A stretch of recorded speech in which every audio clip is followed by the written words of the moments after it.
Good morning, everyone, and welcome to the board meeting, the monthly board meeting of the Shrewsbury Senior Center Council on Aging. It is Wednesday, March 13th at 9:30 a.m. This board adheres to the open meetings law and follows Robert's Rules of Order. The meetings are streamed by the Town of Shrewsbury Cable, which today is produced by Mark Sierra, the Executive Director of the Shrewsbury Media Connections, and can be found on the town website. I'm Alex Roman, Chairperson of the Board. Council of Aging staff in attendance are Renee D'Argento, Outreach Coordinator, Casey Bogan, the Assistant Director, and Holly Luke, who is the Director of the Council on Aging. To my right, Jean Campanello, Vice Chair of the Board, Laurie Jones, the Secretary, and Minu Sharma, Board Member. And we are joined today by two members of the Friends, Maria Smith, the President, and Dan Cardinale, the Vice Chair, Vice President, I should say. Good morning, everyone. Good morning. Morning. We'll call the meeting to order. I guess I should have done that before I said all that. We sent the meeting minutes out. Are there any comments, edits, corrections? If not, I would like to make a motion to accept the minutes of the February 2024 meeting okay. as presented. Is there a second?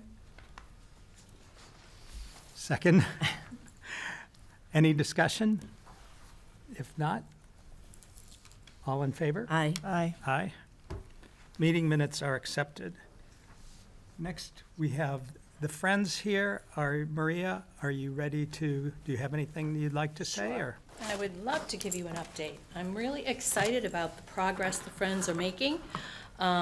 We are pumping up our membership. We are presently, as of February 27th, we have 257 members, which is almost an all-time high. So we've set the bar kind of high, and we're expecting that we'll have more members.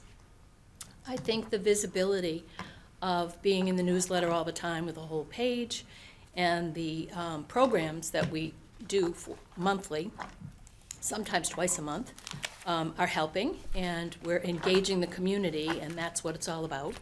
It's a social thing, and even though we had a mild winter, we had good attendance at most of our functions. Bingo still seems to be the number one favorite, so we are talking about adding more of them in, but it's a daunting task putting it on. It's a lot of work, and but they love it, and we've had as many as, I think our highest was like 70 something people come, so that's really a lot of fun for them, and it's pleasing for us to see that we're getting them out and having fun. Some of the other things, some of the upcoming programs that we have, April 1st, we have an informational session, if you will, and it's called Navigating the Healthcare Highway. What are my options? And I think this will be a really informative session for the entire community, not just for seniors. Personally speaking, as a caregiver for an elder, it's a daunting task to try and figure out what you're going to do, what are the best options, cost-wise, health-wise, for both the caregiver and the person that you're caring for. And we will have, it's an informative session, and it will be presented by professional representatives from Orchard Grove Assisted Living, Notre Dame Hospice, Shrewsbury Nursing Home, Accessible Home Care, and PACE, the Fallon Health Summit Elder Care. I just think this is important. I've been talking with Casey and Holly, and they both have offered to give us some additional help with getting the word out there with, website and Facebook and whatever social media avenues we have. We've had flyers made up, which I think are something that's, catchy, which we need to, get the attention of people. So I'm looking forward to that, and I'm hoping that we'll get good attendance, because it's an important thing that most people don't realize until they're thrown into the situation, and then they're totally overwhelmed, as I was. And it's tough to navigate and figure out what you want to do. So that's one of our upcoming programs. Monday, the April 8th, we will have the Gypsy Phillips Dance Troupe, which are the belly dancers, and she used to teach for years at the senior center, and we've had them in the past, and backed by popular demand. Everyone absolutely loved them. They put on quite a performance, and they're kind of known all over Massachusetts because they perform at other senior centers and other venues. So they will be back on April 8th. On May 13th, we have the Friends Annual Meeting and election of officers and our luncheon. So that's a reservation thing because it is a full-blown luncheon, and we offer perks to people to become new members, to get a discount on their luncheon, and it's always a fun time. It was well-attended last year. We're hoping that the numbers will be greater this year. It's a tough thing when you're doing reservations for food because people tend to call at the last minute, and with counts for caterers, it's always kind of a struggle to make the two work so that you make sure you have enough food. That's always my worry, that we're gonna run out of food. Another thing that we're doing is, we have been doing, I started it years ago and then brought it to the Friends Board to help celebrate the 100th birthdays for all of our centenarians in town. And they absolutely love it. And this year, in the town of Shrewsbury, we have 13 birthdays to celebrate of people turning 100. I mean, that to me is like unbelievable.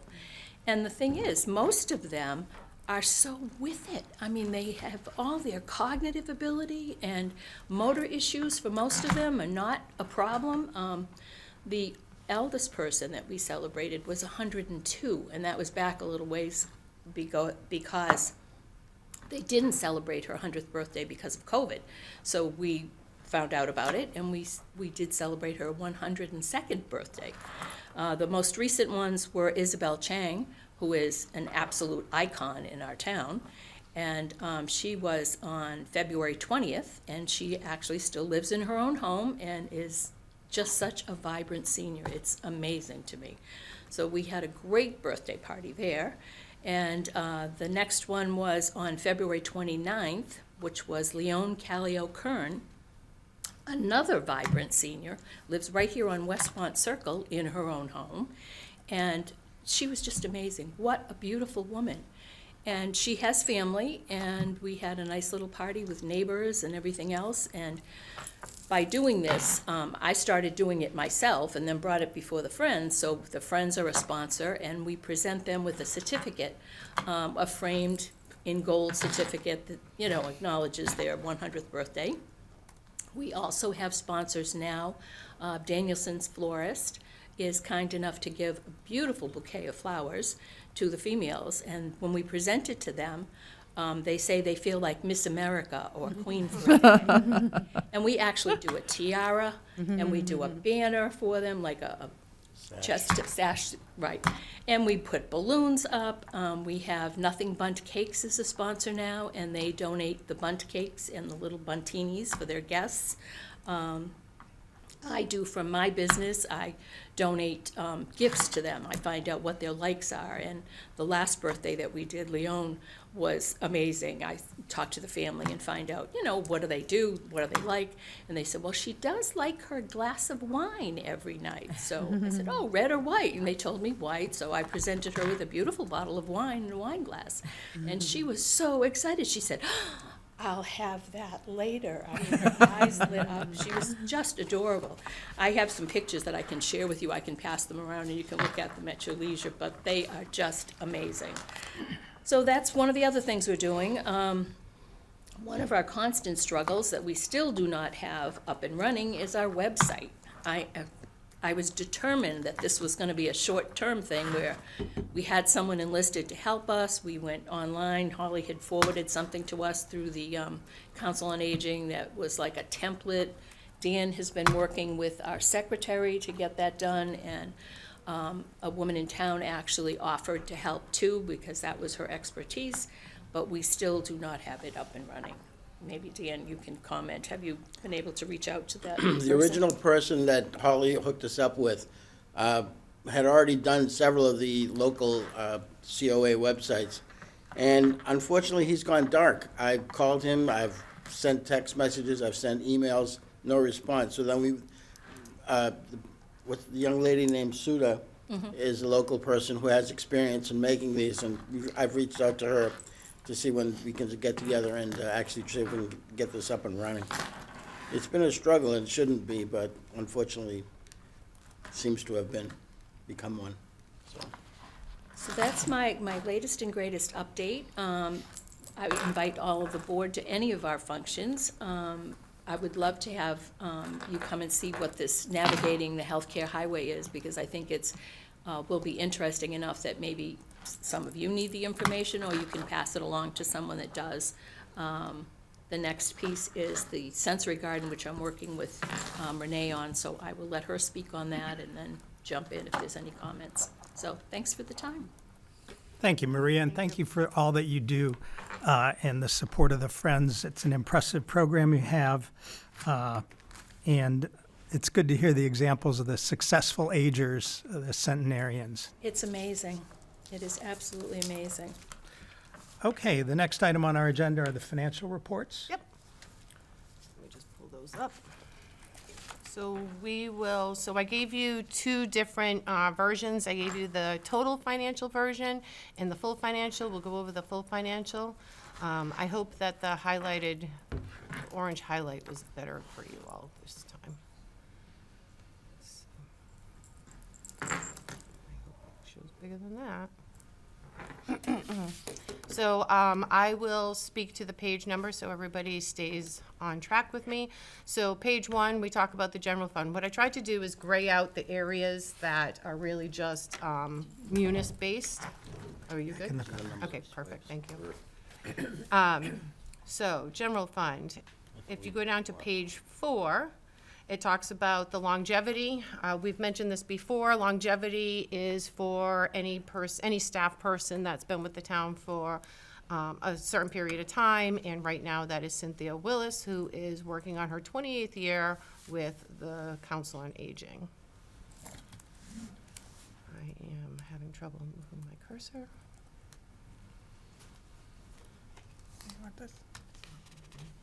Thank you.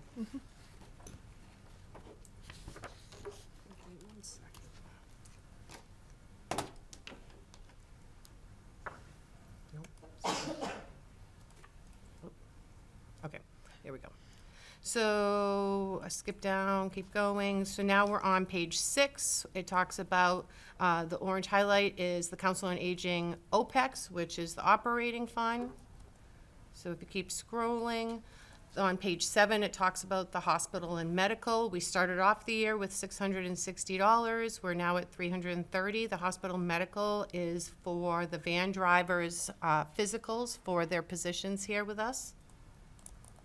On page 8, it talks about the services not classified. As I've mentioned before, the services are not classified are for items that we weren't preparing for when we were talking about the budget cycle. So like, for instance, so you'll see like Joe Warren and Sons, that they were the ones that did the patio, so that's what the services not classified falls into place. We started off with $4,000, we're at $2,144.02. And this is out of the regular budget? This is out of general fund. Okay. Yep. On page 9, the print postage stationery, we started off with $2,000, we're down to $0. We always transfer that money to the USPS office. That is for the mailings of our newsletter. However, $2,000 doesn't quite cover it, so we have put some additional funds from our formula grant in there. On page 9 again, office supplies. So we started off, we started off with $1,000. So you'll see that there is a negative $141.91. We're in the process of reclassifying some funds to the formula grant, so that will just show a 0. Hopefully that will be the next month when we come back. The car allowance and mileage, that is for any staff member who uses their vehicles for working purposes. We started off with $1,000. We're down to $649.04. Sorry, what page is that on? We are on page 10. So we have the car allowance right there. So right below that is dues and memberships. So those are memberships for, it could be the MCOA, it could be, I'm going to do a lot of acronyms here, MCOA, NCOA, ESWA, SYF, SMLC, just keeps going. So we started off there with $2,085. We are down to $11.64. On page 11, it talks about trainings and conferences, so it could be the MCOA conference, it could be the trainings that any one of my staff members do. So you'll see we started off with $3,000. It is right now at the negative 65. We're going to be reclassifying those funds too, so that will read zero. So the total amount for the operating fund on page 11 is, what we have left is $3,026.24. And when you talk about reclassifying, how do you move those funds? So what we do is we'll pick a couple of invoices that equal up to that amount. And so we originally had them coming out of general fund. We'll just move it to the formula grant.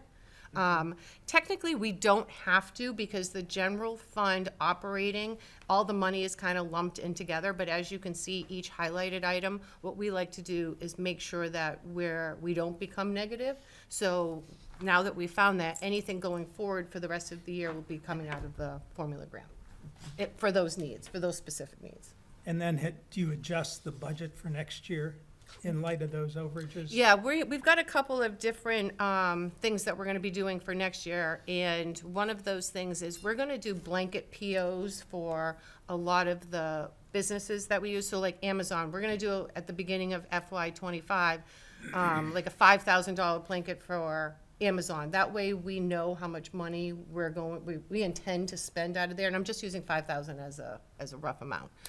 Because what we did this year was every time we bought something from Amazon, we then put in, like if it's over $300, we have to put in a PO, and we did that quite often. So this year, we're just gonna get a jump start on that. So when you do that, in the blanket PO, you have to list the kinds of things you're going to be using that blanket PO No, for? just for the person that, for the, what are you talking about? The business that we're working with. Okay. So if we're buying something from WB Mason, we might, at the beginning of the year, put $2,000 aside. So we're planning, and whatever we don't use always gets put back into the general fund. Okay? And the town financial folks are okay with that? Oh, that's how we're supposed to do it, yeah. It makes it easier on the accounting department also, because we don't have to Okay. keep putting in POs throughout the year.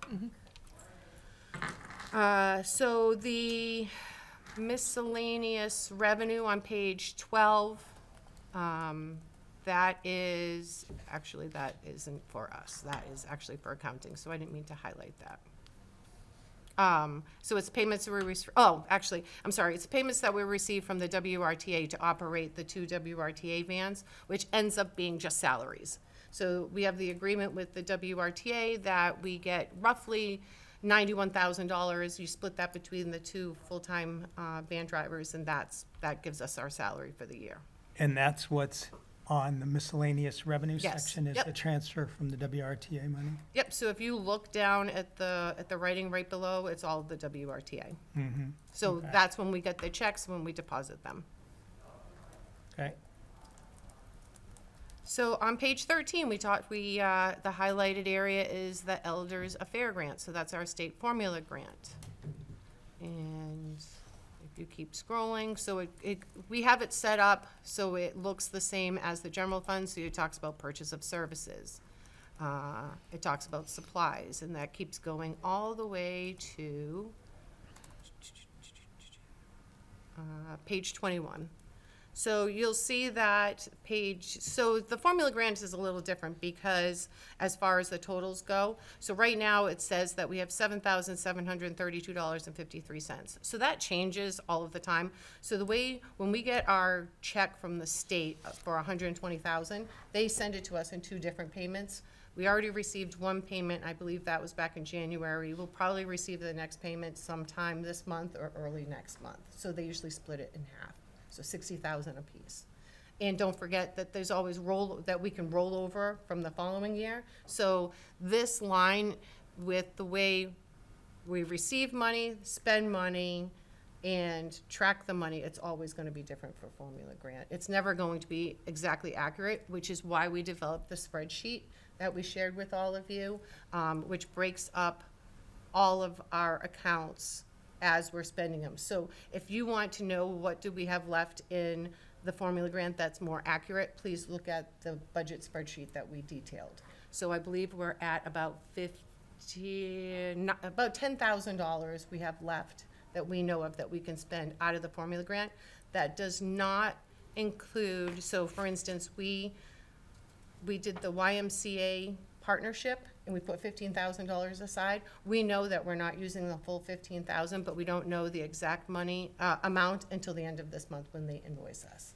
But we know that we're getting some money back because per the agreement between the COA and the YMCA, each person that signed up out of the 50 people, they needed to go to the YMCA a minimum of 6 times a month, or they would have to leave the program. So we do know that we had seniors that did not succeed in the full agreement.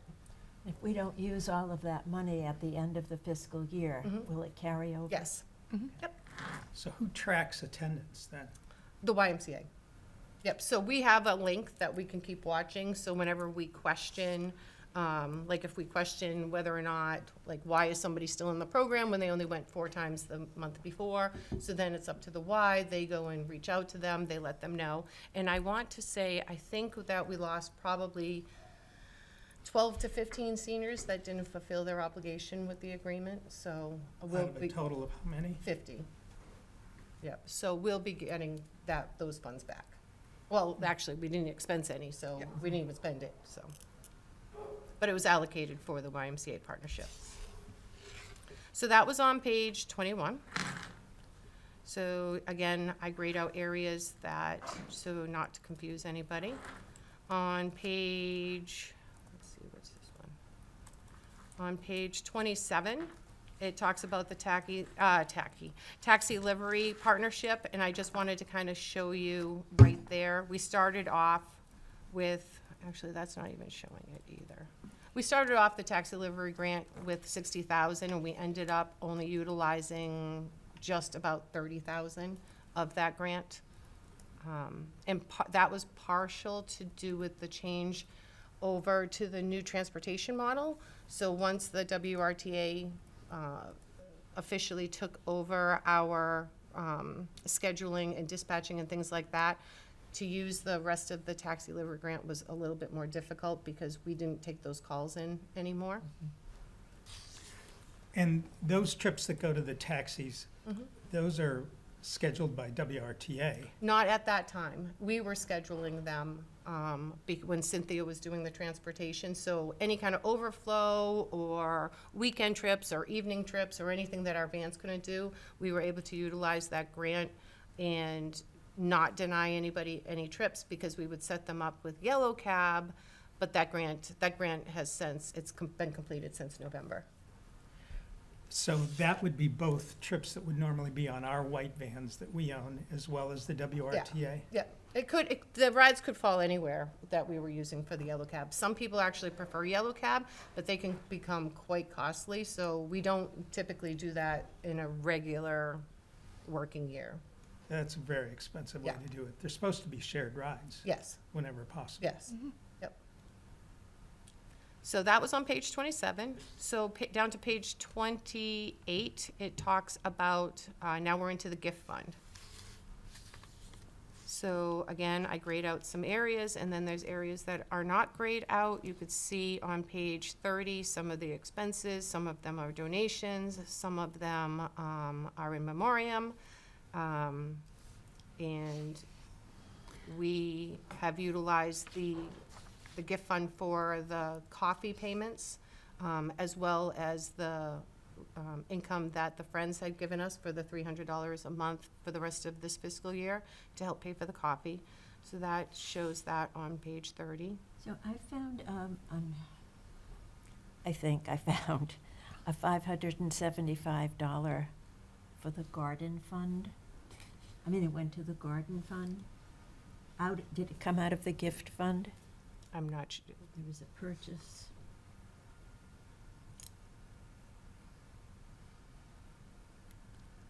I can't find it now.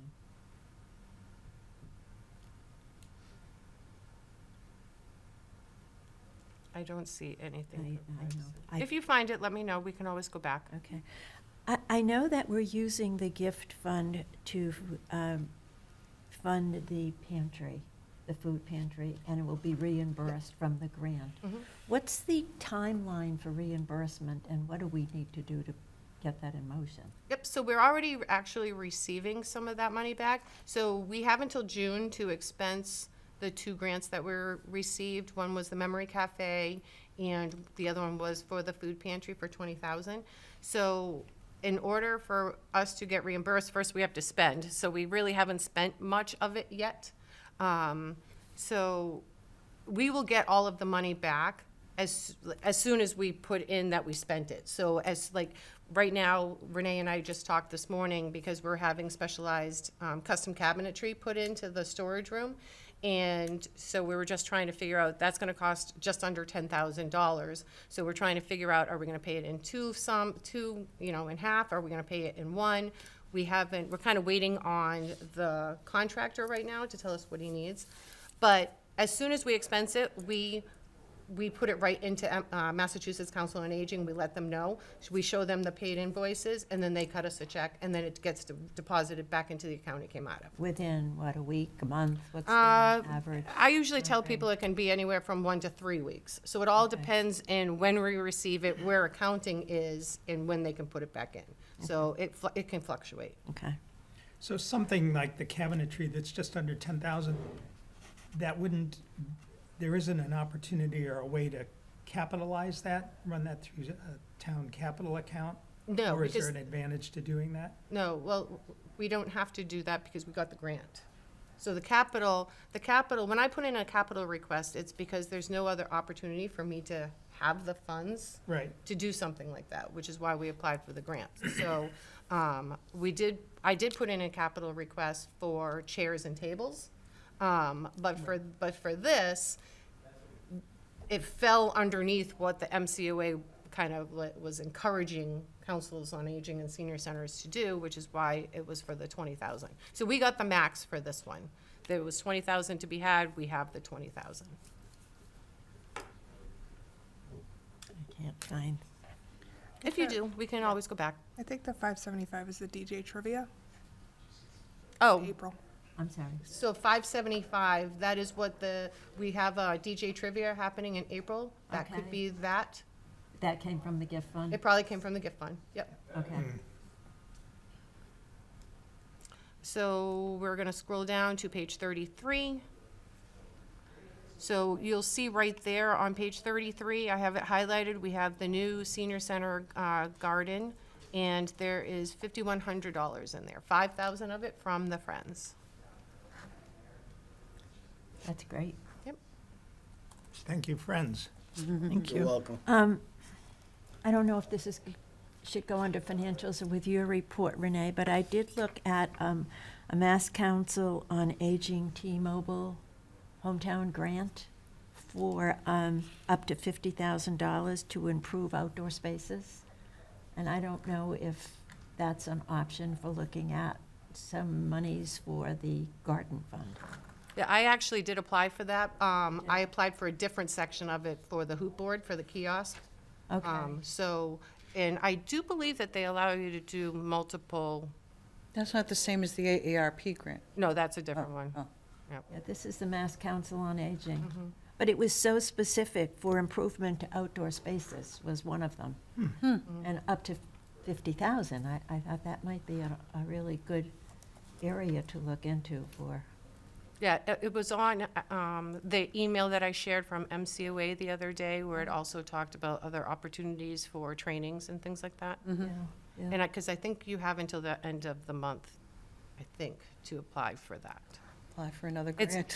I just applied for an AARP grant. Yeah, this one is much It's a easier. lot of work. The T-Mobile one took I'm me. happy to help with, if you want to apply for it, I'm Yeah. happy. The T-Mobile one took me only like 2 hours to do on the kiosk. It was way easier than Really?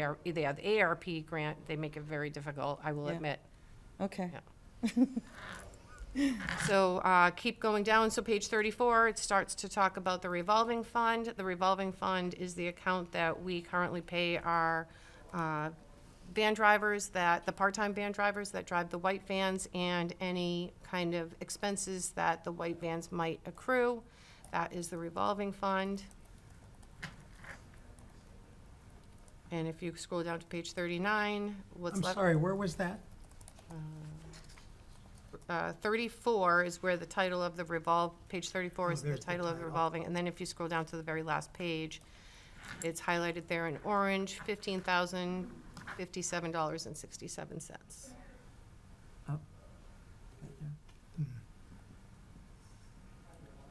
Are there any questions to the financials?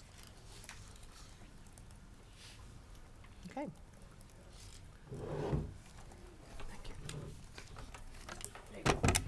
Thank you. I think that's who was. Yep. All right, moving on to director's report and outreach and outreach. All right.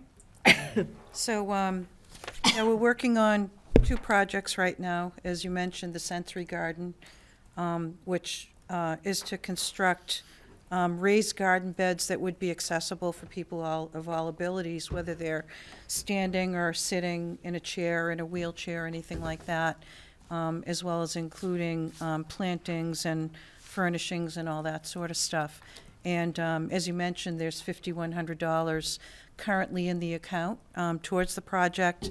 Another $50 also came in as a donation. And we're working, I did design a pamphlet for that to be, distributed out to the public, and we have it out in the lobby at the senior center. It's been in the newsletter as well as out on social media periodically. And Maria and I are working on getting a professionally printed pamphlet that can be either mailed and/or handed out directly. Do you have a which- copy of it, Renee? Yeah. Do you have that to show them? I think you guys have, if you've been in the senior center, I don't have it with me, though. If you want Yeah, it's a trifold pamphlet with the definition of what a sensory garden is and a rendering of what the project would look like. I don't know if people can see it from here, but You can pass it around. yeah, we could pass it around. And so, it's, once we have the professionally printed pamphlet printed out, then we'll be going to area businesses and things like that to see if they would like to sponsor the Sensory Garden. On the food pantry, I've been working with our volunteer contractor on that, and we have the cabinet design and the estimate for that, as well as the shelving that will be constructed by our contractor. And the cabinetry should be ordered probably within the next few days to a week, and it takes 3 weeks for it to come in. So once that comes in, then we could start working on the project. And reimbursement will occur in two phases. When the cabinets are ordered, we'll have, having the cabinet company split the invoices in half. So we'll get reimbursed for the first half that we send out in payment of the invoice, and we'll get reimbursed for the second half once the cabinets come in, when we expend that invoice. So that's how that will work. Question? Yes. Sorry. In relation to the sensory garden, for money that you're taking in, Is that money directed to our funds or to Friends funds? Who is supposed to be collecting that? So it's a separate account that was set up specifically for the Sensory Garden Fund. Does it fall under any 501c3? No. No, it doesn't. So it's all just, if you donate, then you're donating, but you can't really write it off or anything like Right. that. Well, I don't know what people can do on their end with their taxes. We can certainly give a receipt. I think that would Or- probably be good. When requested, we can give a receipt. You need to make sure they know that it's not a 501c3 because that has different tax Right. meanings, so. Especially if someone's planning to give a large amount, a lot of times they do that for a 501c3 so that it helps them with their taxes. And you don't want to have bad blood for not letting them know that ahead of time. Right, we should say that on the flyer. We'll need to check with accounting to see how they want us to word that, because I don't want to miss word. If it's something different with municipal government, I have no idea. So Right. we can check with them. Yeah, I because- mean, right now it just says that we're accepting donations. It doesn't say whether they're tax deductible or not. In the past, when we receive donations to our regular gift fund, upon request, we will write out a receipt. Right. Because, I don't want to misspeak, but it's something beyond state, it's more of a federal, so we'll have to talk with Yeah. accounting. Yeah, I talked with accounting and with Kevin just because we wouldn't want people to be disappointed when they thought it was going to be represented one way and it turns out that then they get hit by taxes. It happened to So- a relative of mine and they thought it was a 501c3 and he wound up paying an enormous amount of taxes, not realizing that So I would they would like- only yeah. take a portion of it. Yeah, but I would like to clear that up. So when something is tax deductible, it's typically, any organization will list whether it's tax deductible. We don't list that. So people may make the assumption that it's not tax deductible. That's, all organizations who have tax deductible reference that. So we don't misrepresent that at all. But I do agree that it would be good to find out, to see whether it is, and we could put that on there if it is. Yeah, we need to Yeah. be clear about it. I agree. The Friends is 501c3, so Right, I it was it just may be tax deductible, I guess, If, maybe the if that would help, I mean, if there's a way to collaborate, if people are looking for the tax deduction, to partner the Friends with the project somehow, I think we'd have to check with an accountant, and from a legal aspect, as you say, we don't want to misrepresent anything, but if we, as the Friends, are a tax exempt organization, then why not utilize that in some way? Yeah, I mean, if we had to, then we would have to set up an account under you to hold Well, the money, yeah. Which it could make a big difference in donations. it Okay, could, we'll they, follow up. they would potentially be willing to give larger donations, especially when you can donate from directly, when you get a required mandatory distribution, you can roll it directly to a charity or to a 501c3, because that helps the person with their taxes, and sometimes they could be larger donations. But if we're not, or we're not utilizing that, we might get smaller donations. We might get more people making smaller donations, but I think it could be really helpful if we knew that, and people might get excited about making the bigger donations. Okay, So if you could Sounds good. follow up and let us know next meeting. yeah. Okay. Yep. All right, and moving on. So, we have a bunch of programming going on. Some students from the Mass College of Pharmacy, a professor reached out to us on behalf of students who are attending pharmacy school, and they're going to do a program on, prescription and non-prescription management and health outcomes, to talk about the risks of medications and/or mixing them with non-prescription drugs, and how you should potentially review those things with your physician and/or your pharmacist. And Raquel is going to be there as well, to offer her expertise, and hopefully get more people signed up to do a prescription medication review. That's kind of going a little bit slowly. Maybe people don't realize how, important that is, especially as you get older. You don't metabolize drugs the same way and as a younger person, and that could wind up causing, more side effects and things like that. So it's always good to review. Coffee with a Cop each first Monday of the month has been really popular. And last month we had it at the Towers, and we had approximately 30 people, because of course 2/3 of them were people from the Towers, and that's always great because it's difficult to get people who are living in housing out of their community into the senior center. So it's nice to be able to bring programs over there, and we'll do that periodically. This month, and as we do quarterly, Cynthia Willis, who is our transportation coordinator, and I are going to be also going out to the different housing authority communities to, she makes a presentation on the special trips we're doing and reminds them of the services of the WRTA while I talk about outreach, so that's always really good. And the other thing is the Selco Internet Assistance Program. We've been getting more interest from people on that. And, for that, there are 3 requirements, and some people may not fit into those requirements. A couple of them are receiving fuel assistance, living in public housing, and then the other is the Town of Shrewsbury Tax Relief Program.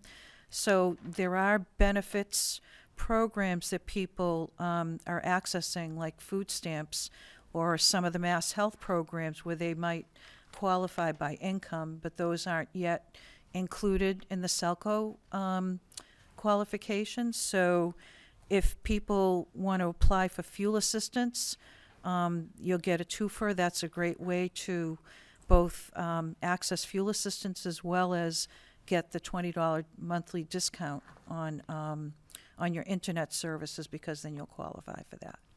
So hopefully some people will do that, and I've had a couple come out.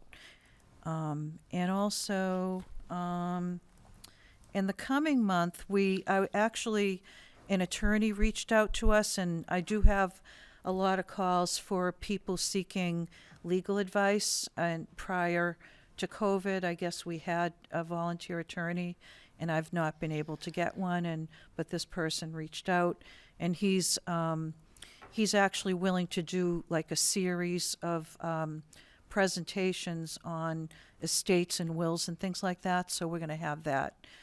First one is a presentation in April, and we'll see how that goes, and perhaps I can see if I can get him to see if he'll volunteer one day a month, for a few hours for people.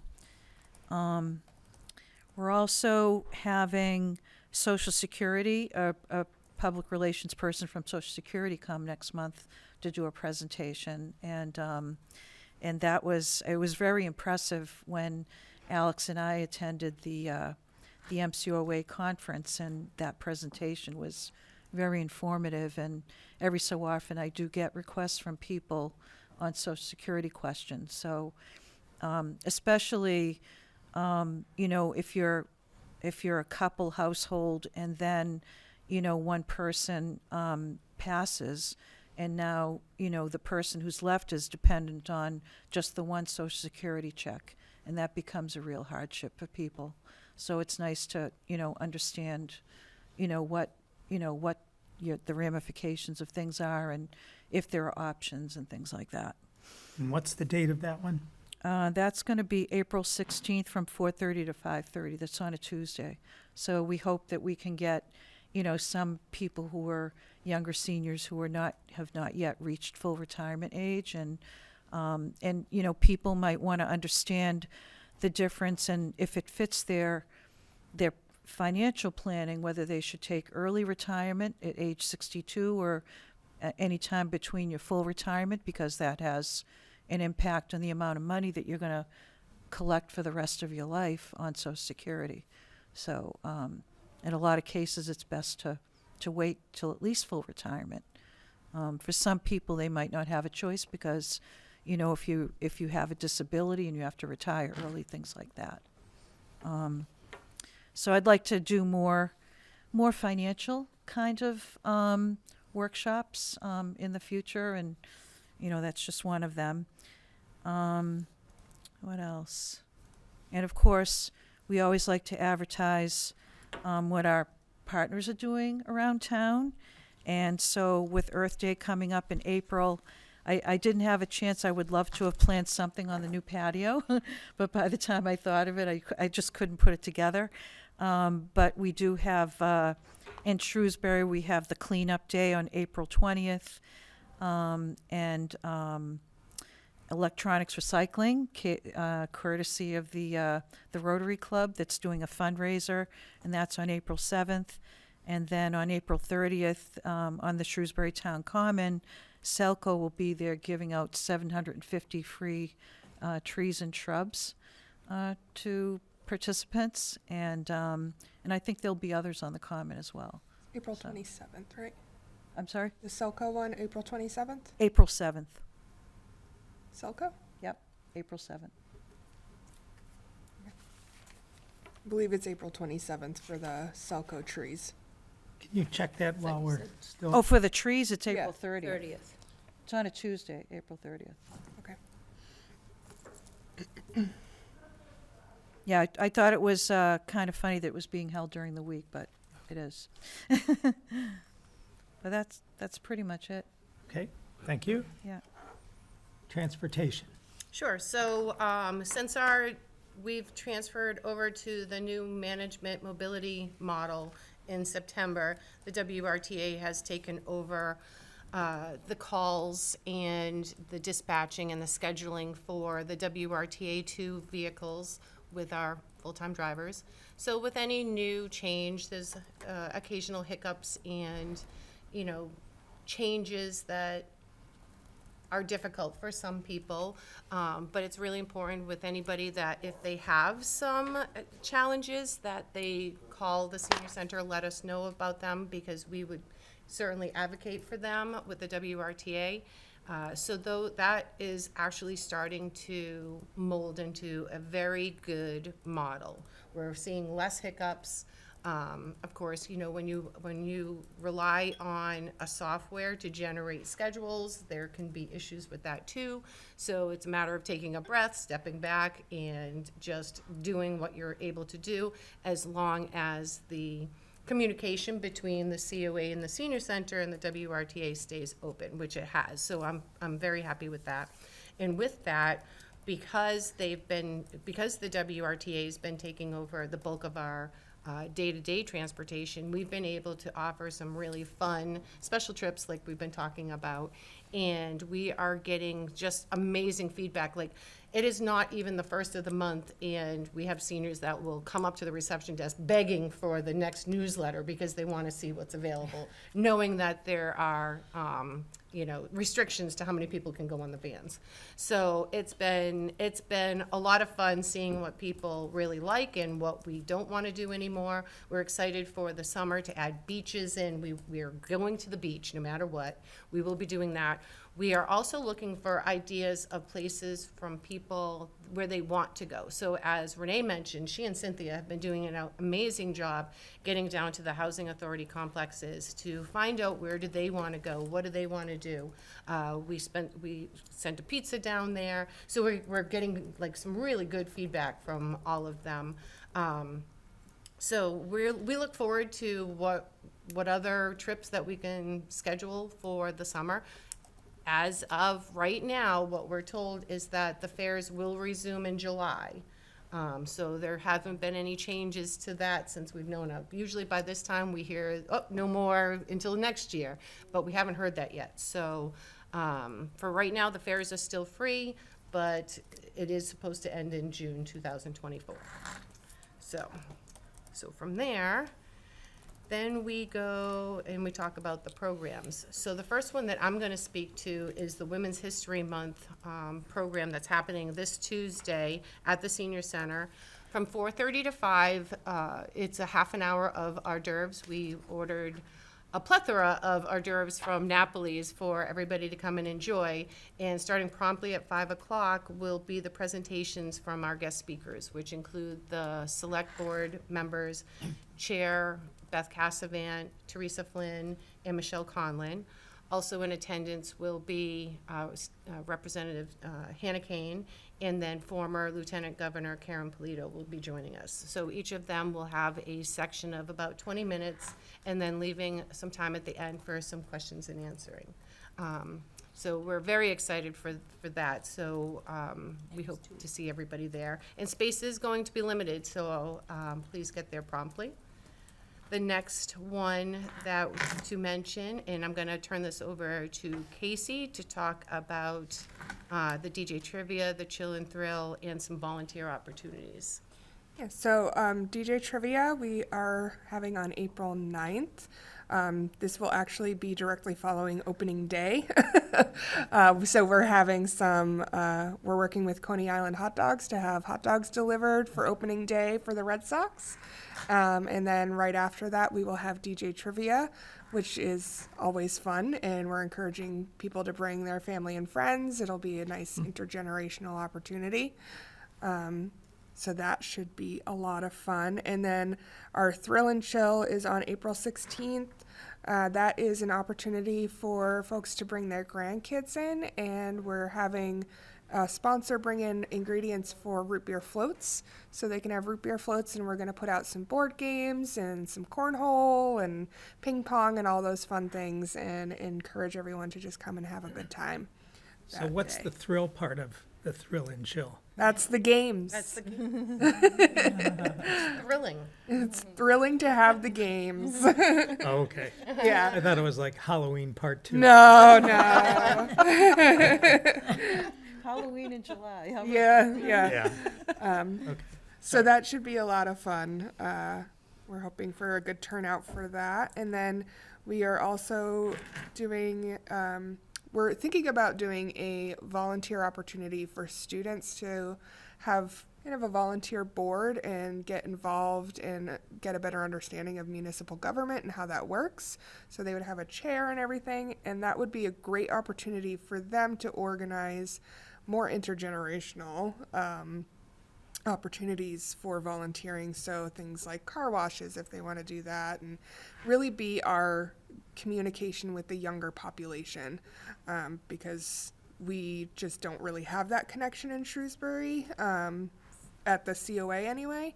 So we want to open that communication and get kids involved, and we know that a lot of the seniors really love when kids are involved with things that we're doing, so that should get some good attendance, and again, get these kids involved in understanding in municipal government and how that all works, and get some leadership skills and things like that. Do you want to mention the Yahoo program? Yep, so we also have the Yahoo program coming up. We're very excited about this. We had 2 high school students who were very interested in doing something similar to volunteer for Shrewsbury seniors in the area. So the Yahoo program is Young Adults Helping Out Others. It started in Sterling, Massachusetts, so we're modeling our program after theirs. And it would be, yard cleanup in the fall and the spring. So these 2 students are actually going to really lead the charge with this program at this point. So they accepted the offer to be the chair and vice chair or co-chairs for the board for the Yahoo program. And they will recruit volunteers. Again, they know the people their age in the community. So they'll be able to get people on board to come and help us out. And we are going to set up a meeting with them so that we can discuss moving forward and what our next steps are to get this up and going for fall of 2024. With the Yahoo program, we will need adult supervision. Yep. And that will be through that board or, Yep. okay. Yep, the goal of the Yahoo program is for it to be entirely run by the students. Right. So with our supervision, of Right. course, as the program develops and things like that. But we were ecstatic that these 2 young gentlemen came up, and they were very, very happy to do that. So Awesome. yeah, That's we're- terrific. And how will the transportation to the sites work? Again, those will be the chaperones or the parents. Okay. Yep. And the site will be at the senior center. So that's where everybody will meet. That's the center location. Meet and get all of the equipment Mm-hmm. and everything. Nutrition. Yeah, so Meals on Wheels update. So it was fantastic. You know, at first we were really low on Meals on Wheels as far as drivers and kitchen staff. And so I said, okay, you know what? Let's develop a flyer. We did that. Community Advocate was fantastic. They grabbed the information, seeing that we needed the help. They immediately put it in. We've been, I would say we probably get anywhere from 1 to 4 inquiries a day of people wanting to at least know more. And many of those people, once they hear more, they have been applying. So again, if you're a Meals on Wheels volunteer, you are under the direct supervision from Elder Services, not from the senior center. So we're still looking for more people. We had a couple of senior tax work-off volunteers that are going to be part of that program and doing that, but it's working out well.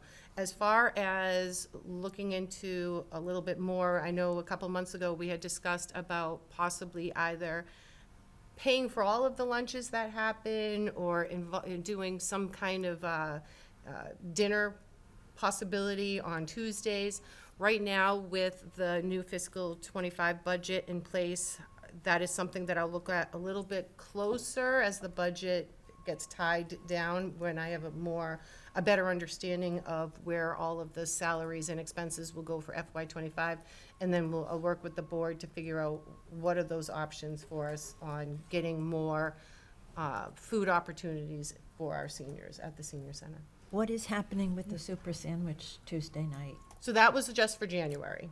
Just, okay. Yeah, that was just for January. What we're trying to do is on our Tuesday evenings, whenever we offer a program, to also include a food option. So whether it's pizza or finger sandwiches or cold cuts, or it could be an entree of some sort, but we're trying to incorporate those on Tuesdays because, again, I don't have it in the budget for the rest of the fiscal year '24 to make those expenses, but that is one of the first things that we'll look at for FY '25.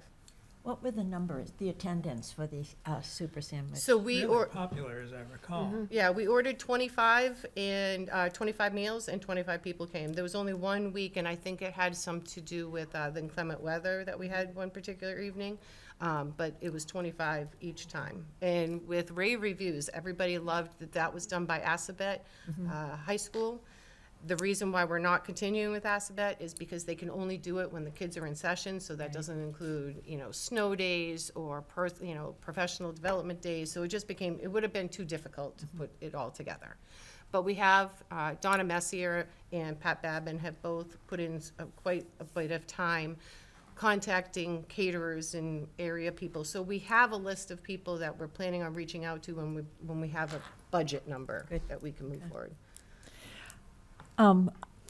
It was interesting because when you were putting out the ads for drivers for Meals on Wheels, I always make it a habit for people who are looking for jobs, I repost it, whether it's for us or for other organizations that I'm a part of. What was funny is that I was getting likes from my relatives on the West Coast. They thought that was really nice. So you never know who you're going to reach out to when you repost something. So I just, if you're not doing it, I would encourage you to repost every time you get it in your social media. So Yeah. Well, I don't know where they are, but those Californians, they drive everywhere. cars are very important to them. They're very important. Cross-country, perfect. Yep. Yes. So I know there are a lot of students, college students, who are always on the look for jobs. So do they have any kind of visa requirements or any requirements that would disqualify them? Do they have to be like a citizen, green card holders? So the meals, if you're talking about a Meals on Wheels driver, as far as payment for Meals on Wheels, they get 67 cents a mile.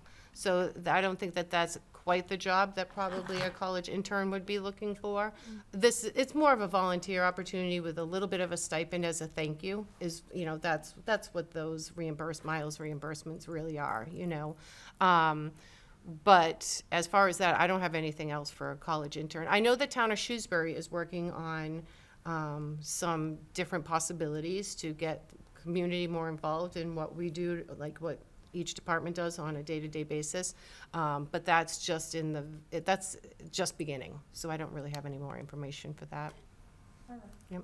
But to talk more to what Casey was mentioning too about the having students come, and our plan is, since we have a Friends of the Shrewsbury Senior Center, they would kind of be the youth of the Council on Aging. So, you know, something like you had mentioned, the car detailing and things like that, that's what we want to do with those students. We want them to reach out to their peers, figure out when can they come, when can that group come, and what can they offer us? What can they offer the seniors? Because we know that they get their badges and you know, pins and things like that. So we want to be able to help them and give them a safe location to come and do that. Because it's almost time where it's, you know, the kids are getting out of school, and I know that the senior center phone is going to be ringing off the hook with parents looking for something for their kids to do.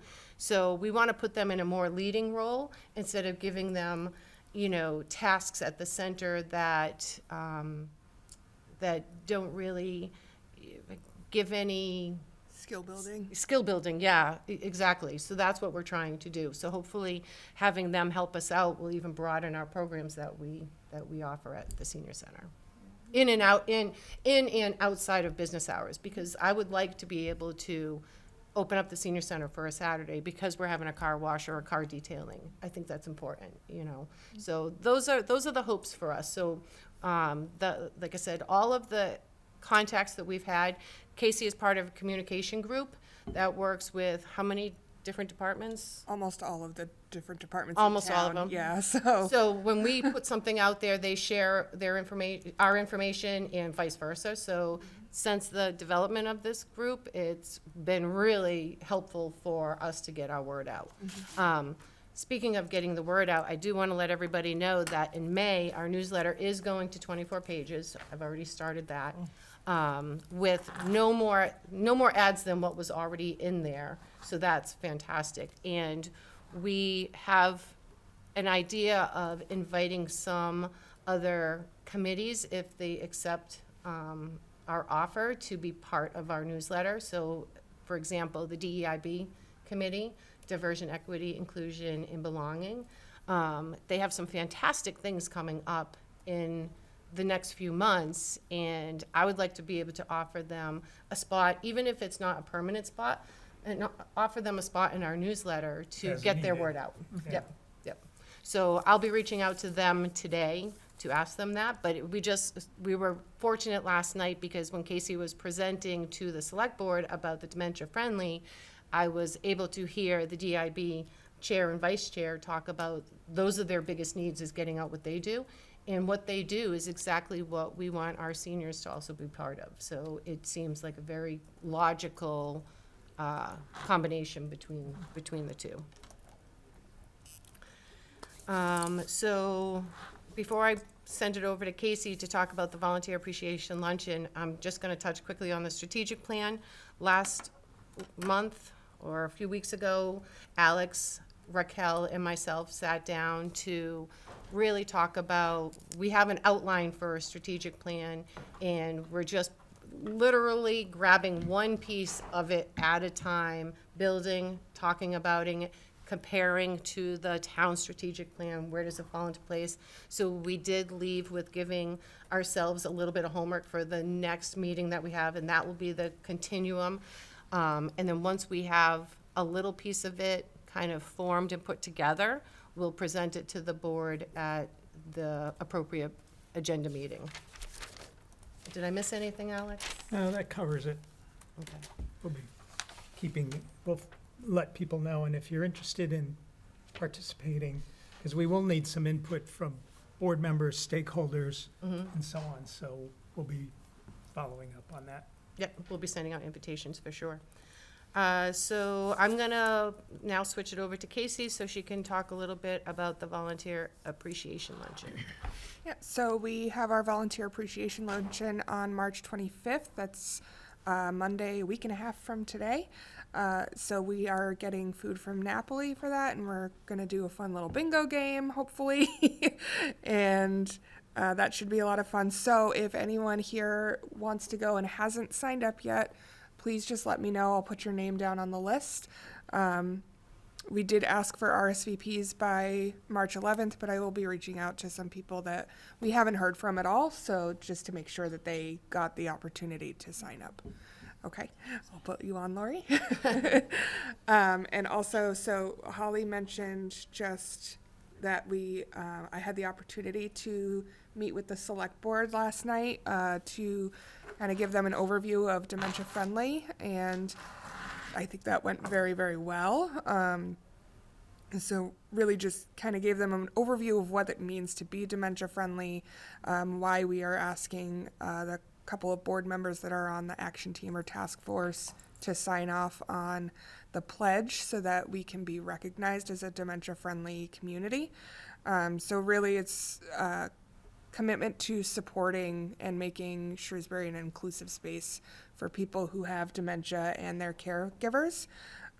So I actually, while we've been in this meeting, got the signed pledge, so that's really exciting. So I'll have to sign that and maybe get a couple of other folks on the action team to sign it and send it off to Patty Sullivan, the program director over at MCOA. And we can be officially recognized at the next MCOA annual meeting.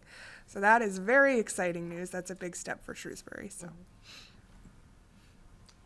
Speaking of which, when that annual meeting is scheduled, which it probably already is, can you just let the board members know the dates and location? Yeah, it's always September. This one that she's speaking of is a different one. This one isn't the trainings one that you went to. This one is, and we'll certainly let everybody know, especially because we're going to be recognized. This one is more of awards.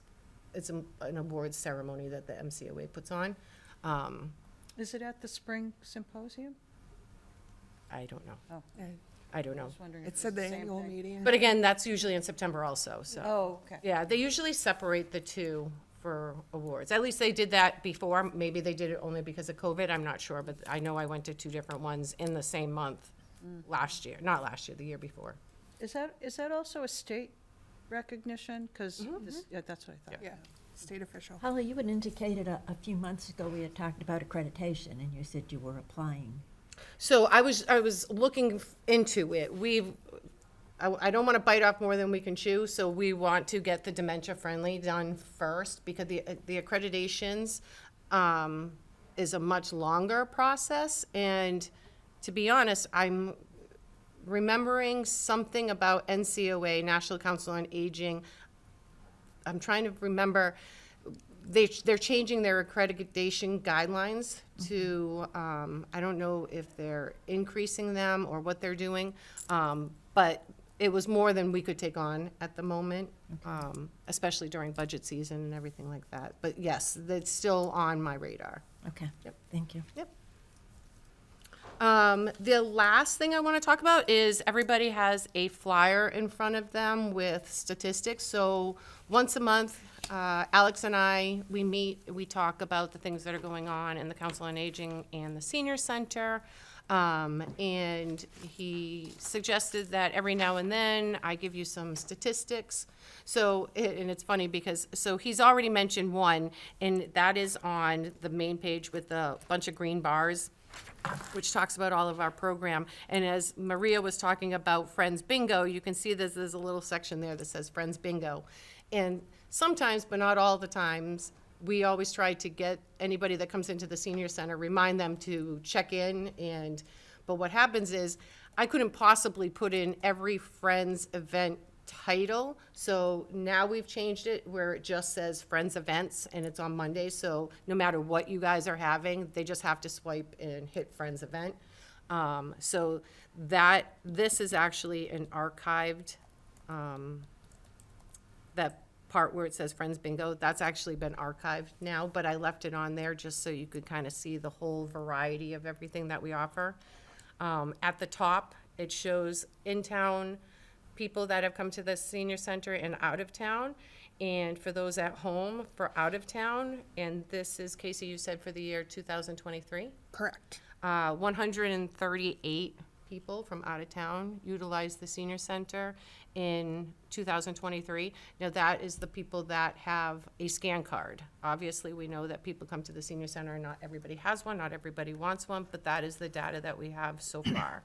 So they have a scan card from their hometown? Because Yep. we don't issue scan cards to people out of town, or Sure. do we? Yep, so, and it's an easy thing to do. So one scan card could go to any senior center, and the way that that happens is they still have to fill out a form, so we have to put them into our software, and then we just take their scan card number from whatever town they're from, and we put that number in, so they only have to carry one. So that makes it a lot easier for everybody. So could someone from one of the boroughs come to our senior center and get a scan card from us? Yes. Yep. Yep, so you'll be seeing, and you might have already seen if you're, if you follow the Facebook page, and it will be in the newsletters, that I had someone stop me in the senior center a couple of weeks ago and say, hey, can somebody from West Boylston come to the senior center and use the programs? The answer is yes, absolutely. Anybody from anywhere can come to the senior center. It is a public building. It is open to all. We don't charge anybody from out of town anything different than we charge our seniors, because we don't pay our instructors. Our instructors are amazing, and they go off of participant donations. So whatever the instructors request is up to the instructors, and that goes for anybody that comes in. There are only certain times of the year where we do restrict it to be a Shrewsbury senior, and that would be our volunteer luncheon, our veterans luncheon, the the Heroes Awards that we do in September. So there are certain things that are just for Shrewsbury, but again, for the senior center and the Council on Aging Department, we want to make sure that everybody feels welcome and invited, and to open up that social platform for people to make friends outside.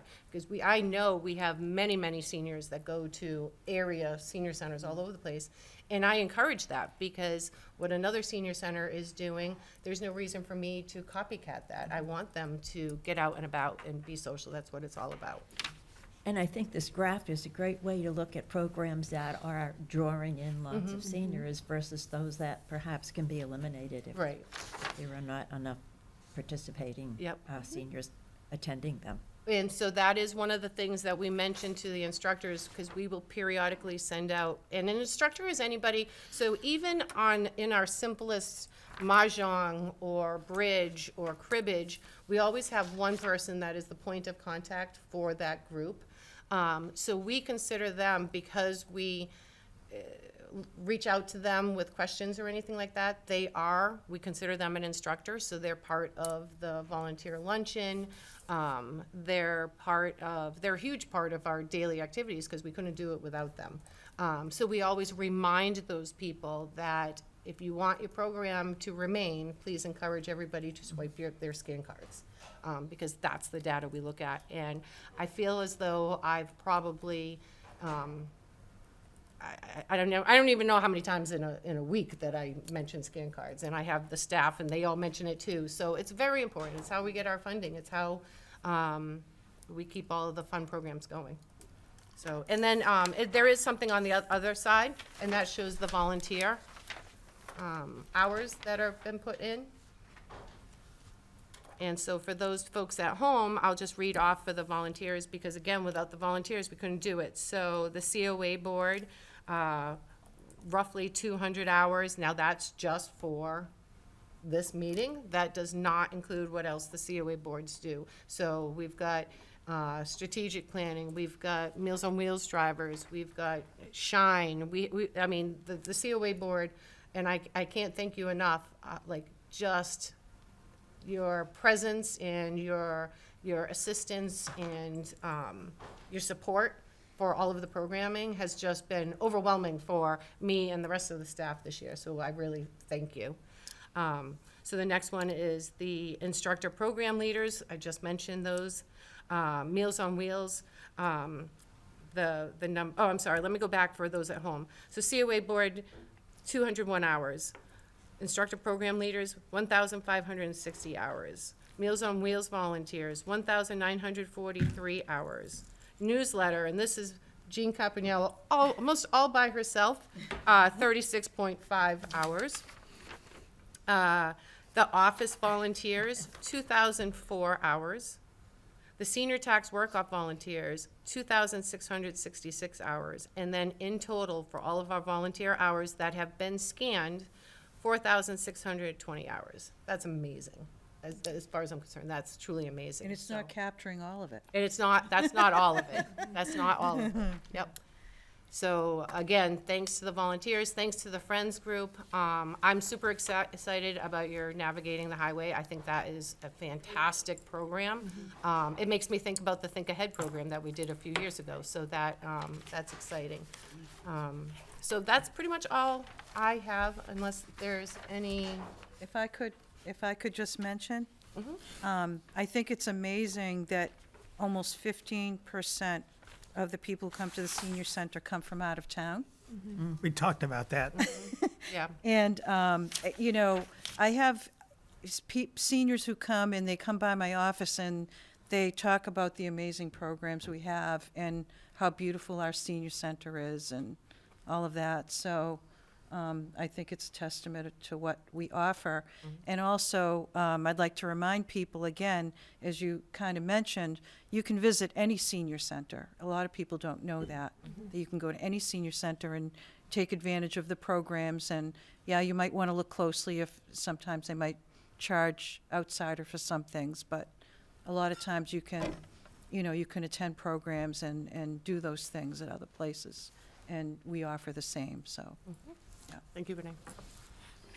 That's something I plan to do this year, is try to get out and see what the other senior centers are doing. Just- I think it's helpful. Okay, any other old business, new business? All right, well, beware the Ides of March, happy St. Patrick's Day, and of course, most importantly, Women's History Month, and that program coming up on March 19th, Tuesday. And with that, the meeting is adjourned. Thank you, everyone. Do you want a second? Oh, I guess a motion to adjourn. Motion to adjourn Otherwise, is we'll be on the in, table. we'll be I in motion session to adjourn. forever. Motion, do we have a second? Second. All in favor? Aye. Aye. Aye.